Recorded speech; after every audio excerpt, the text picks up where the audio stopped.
Very very good morning. नमस्कार, कैसे हैं आप सब।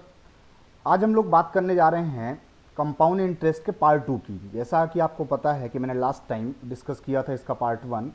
जिन लोगों ने वीडियो नहीं देखा है पार्ट वन का, वो पहले पार्ट वन का वीडियो देख लें, जिससे उनको बहुत बेहतर तरीके से कंपाउंड इंटरेस्ट समझ में आ सके।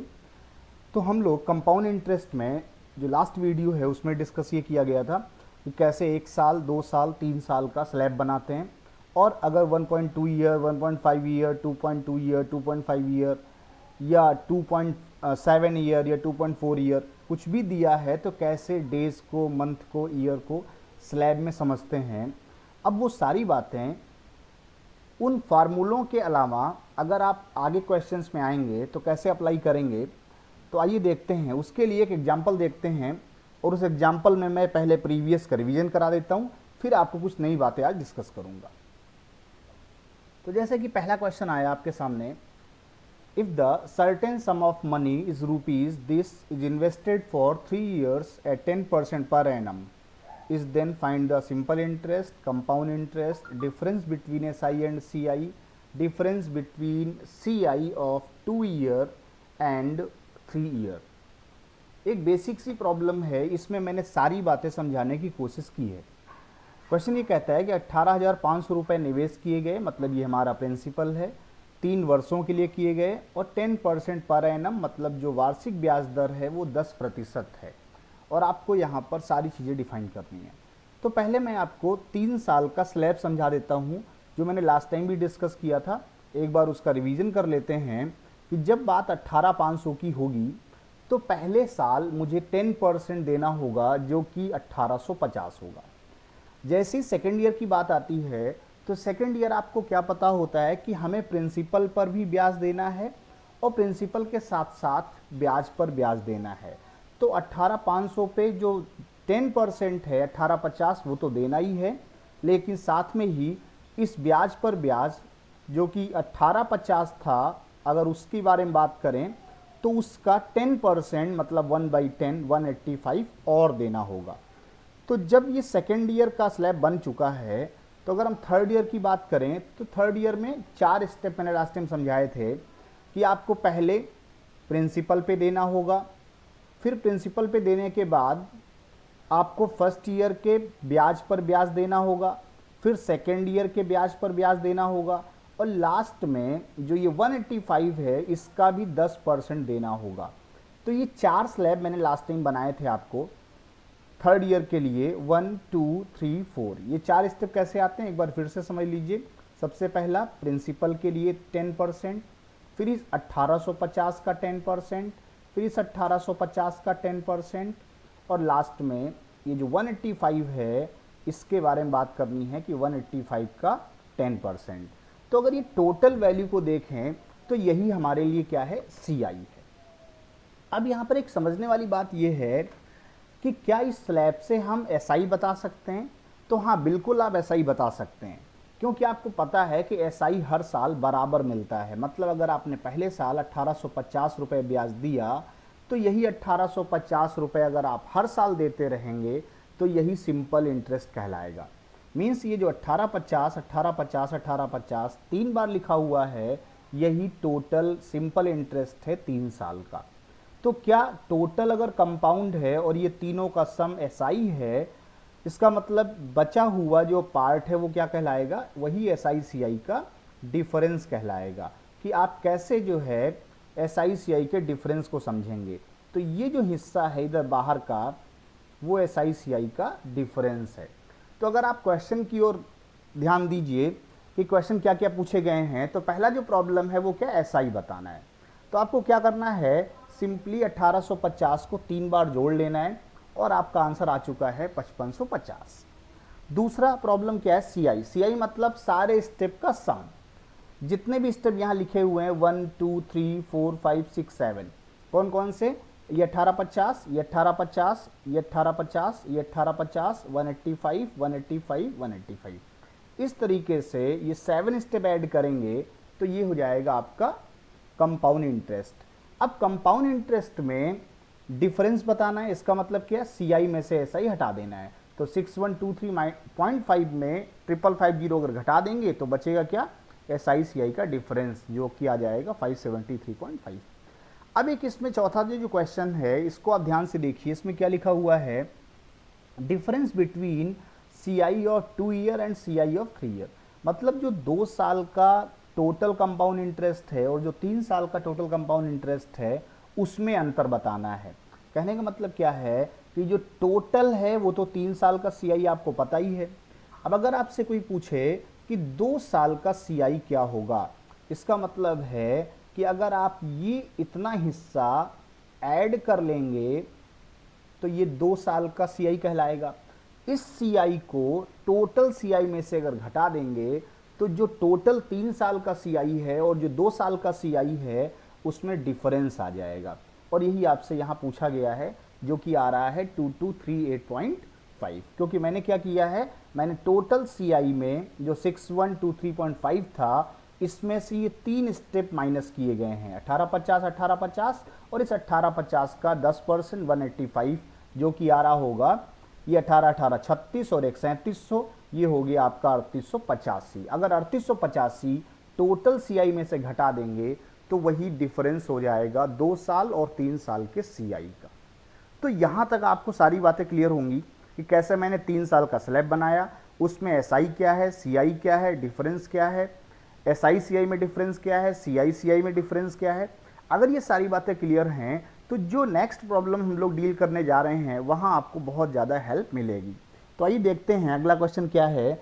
आप भी एक बार इसको रीड कीजिएगा।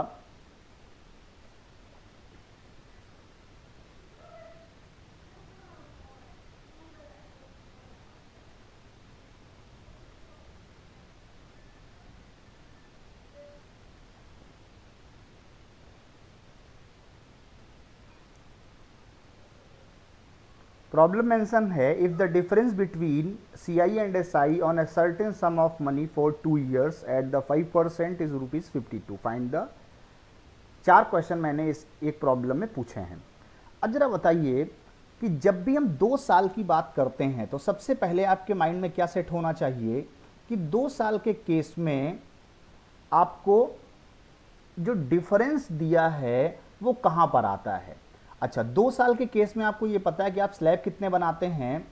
आपको पता है कि 2 साल के केस में आप जो स्लैब बनाते हैं वो होते हैं 3, फर्स्ट ईयर, सेकेंड ईयर और उस ब्याज पर ब्याज। तो अगर आप स्लैब बनाएंगे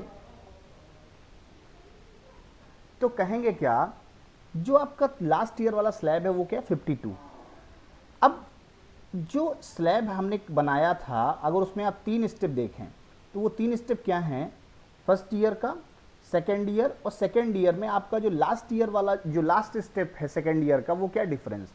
अब आपको पता है कि 52 यहाँ गिवन है डिफरेंस, लेकिन 52 जो डिफरेंस है वो होता क्या है, वो तो पहले साल के ब्याज का ब्याज होता है।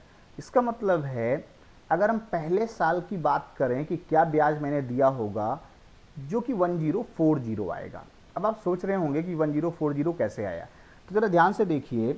अगर ये वैल्यू मुझे नहीं पता होती जो कि 1040 यहाँ दी है, अगर इसकी बारे में बात करते कि ये 1040 हमें मान लीजिए नहीं पता है, तो हम करेंगे क्या, ये जो x वैल्यू है इस पे अगर हम 5% अप्लाई करते, मान लीजिए इसको मैंने x माना है, अगर इस x का 5% निकालते तो वो क्या आना चाहिए था, वो 52 आना चाहिए था। अब जरा बताइए, अगर 5% की वैल्यू 52 है तो 10% क्या होगा, जस्ट डबल कर दीजिए, तो 52 का डबल 104। और अगर 10% किसी भी वैल्यू का 104 है तो वो पूरी वैल्यू क्या होगी, 104 का 10 से गुणा करेंगे तो क्या होगा, 1040। मतलब 10% अगर 104 है तो 100% क्या होगा, 1040। तो जब ये स्टेप आपका क्लियर हो गया कि पहले साल आप कितना ब्याज देंगे, तो आपको पता है कि जो पहले साल SI होता है वही दूसरे साल भी SI होता है। तो इस तरीके से अगर आप देखें तो मैंने रिवर्स ऑर्डर में SI को सेट कर दिया है। अब आपको SI पता हो गया है, डिफरेंस ऑलरेडी पता है। अब अगली बात आती है कि हम सम कैसे निकालें। तो जब सम की बात होगी तो सम का मतलब प्रिंसिपल है, मूलधन। अब जरा बताइए, मूलधन हमें दिया नहीं है यहाँ पे, लेकिन मुझे ये पता है कि मूलधन पर ही जब हम रेट लगाते हैं तो पहले साल का ब्याज पाते हैं, और रेट है क्या 5%। मतलब अगर उस मूलधन का 5% निकाला जाए तो आना चाहिए 1040। तो 1040 अगर 5% होगा तो 10% क्या होगा, 1040 का आप डबल कर दीजिए, मतलब 2080। जब 2080 10% होगा तो 100% क्या होगा, 100% होने का मतलब हो गया 2080 में एक जीरो आप लगा दीजिए, क्योंकि 10% आपको पता है, 10वां हिस्सा पता है, तो पूरा हिस्सा क्या होगा 20,800। मतलब आपने अगर एज्यूम भी किया है एक्स के फॉर्म में, तो आप क्या कहेंगे, एक्स का 5% 1040 है, तो एक्स क्या होगा 1050 इंटू 20, 5% 1/20 होता है, तो वो 20 मैंने मल्टीप्लाई में सेट कर दिया है। तो इस तरीके से ये प्रिंसिपल भी आ गया। अब अगर आप 1 बाई 1 क्वेश्चन देना चाहें तो देखिए, पहला क्वेश्चन क्या है, एसआई बताना। एसआई मतलब 1040 2 साल का, वो मैंने ऐड कर दिया है। सेकेंड प्रॉब्लम के सीआई बताना। सीआई मतलब 1040 दो बार और 52 भी आप ऐड कर दीजिए। लास्ट में बात आती सम ऑफ मनी, मतलब प्रिंसिपल, जो मैंने 20,800 निकाला है अभी। और एक लास्ट क्वेश्चन और है, अमाउंट ऑब्टेन्ड बाय लेंडर, कुल कितना अमाउंट लेंडर को प्राप्त होगा। जब अमाउंट की बात करेंगे तो प्रिंसिपल विद सीआई, प्रिंसिपल आपका कितना दिया यहाँ पे 20,800 और सीआई 2132, अगर ऐड कर देंगे तो 22,932 रुपये आपको अमाउंट मिल जाएगा। तो कैसे आपने देखा, एक ही प्रॉब्लम में मैंने सारी प्रॉब्लम डिस्कस कर दी हैं, तो यहाँ तक कोई प्रॉब्लम नहीं होगी। अब आगे बढ़ते हैं, अगला क्वेश्चन देखते हैं क्या है। अगला क्वेश्चन आया, on a certain sum of money at the rate of 12.5% per annum, compound interest for 2 year is rupees this, find the simple interest on same amount for 10 years time at same rate of interest.